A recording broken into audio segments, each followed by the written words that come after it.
Morning. You know, I don't think we've ever done a breakfast episode on the channel, so I figured why not start with the best breakfast known to mankind, breakfast tacos. Not just any breakfast tacos, we are gonna take inspiration from Austin, Texas, and make Migas tacos. Creamy scrambled eggs and avocado, sauteed onions, crunchy tortilla chips, and just because we can, homemade tortillas. If you have never made homemade tortillas before, it is an absolute game changer. So don't go anywhere, give me a couple minutes and I'll meet you in the kitchen. We're gonna start by making our tortillas. So get yourself a bowl. Don't worry, it's gonna be okay. To the bowl, add 2 cups of the finest all-purpose flour you have on hand. Then to that, we're gonna add 1/2 teaspoon of kosher salt, along with a full teaspoon of baking powder, and then 3/4 cup of the hottest water that you can find. It is very important that this is hot water. I like to start with a wooden spoon. Just go ahead and mix it together just a little bit.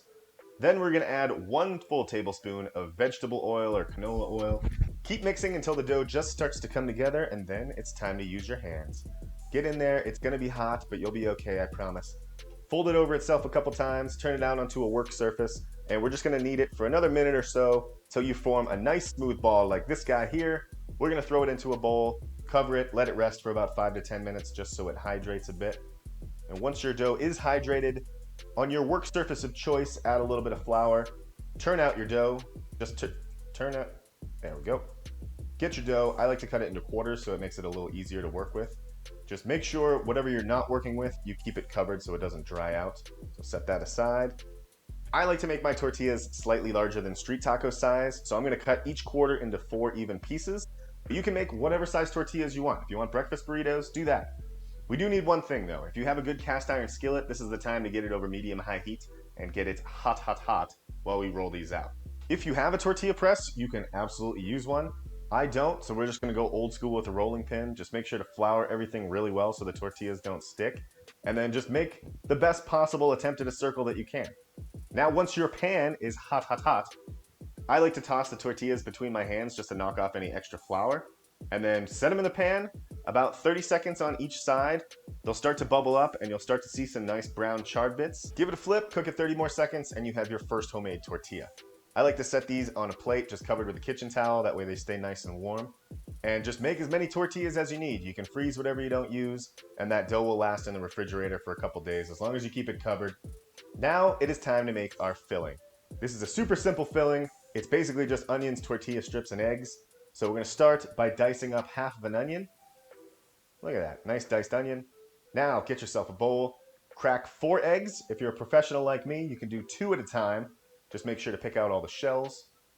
Then give it a good old scramble. To cook our filling, we're gonna use the same hot cast iron pan that we've been using before. Add a couple handfuls of crunched up tortilla chips. Throw all of your onions in there. Don't forget to season it up with some kosher salt. And cook this for about 2 to 3 minutes or so, just till the onions are nice and tender. Then, to prevent egg stickage, we're gonna take a tablespoon of vegetable or canola oil, add it right to the pan, and then all of our eggs are gonna go in. If you are using cast iron, I like to take it off the heat at this point. It's still gonna contain enough residual heat to cook the eggs without overcooking them. Give them a good stir, add a couple grinds of the good stuff, and then this is exactly how you want your eggs. It's still nice and runny, because they're gonna continue to cook once you take it off the heat. Now all the hard stuff's done, so all you have to do is assemble your tacos. So take one of your fresh tortillas, fill it to the brim with eggs, and then I like to say about 2 to 3 tacos per person, but you know, if you got a busy day, you could go 4 or 5, totally up to you. Try a little bit, make sure it's good because you've earned it. Add as much or as little cheese as you like. I like to use Monterey Jack. And I think the perfect way to finish this off is just a couple slices of avocado per taco. I like to garnish with a little lime, and then you are ready to eat the best breakfast tacos that you will ever have. Enjoy.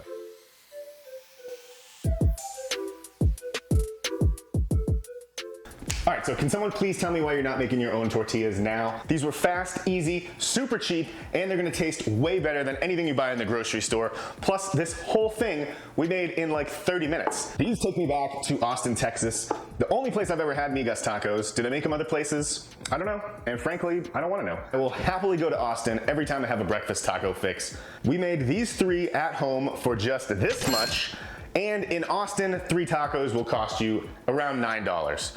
So there you go. Speaking of, I'm gonna be in Austin, Texas next week, so I'm gonna see how these stack up, plus do a little food tour, and maybe see if we can find some great food down there that we can replicate at home and cheaper. So don't forget to hit the bell, that way you're notified and you don't miss out. Thank you so much. We'll see you next time. Oh, look at the cute little one.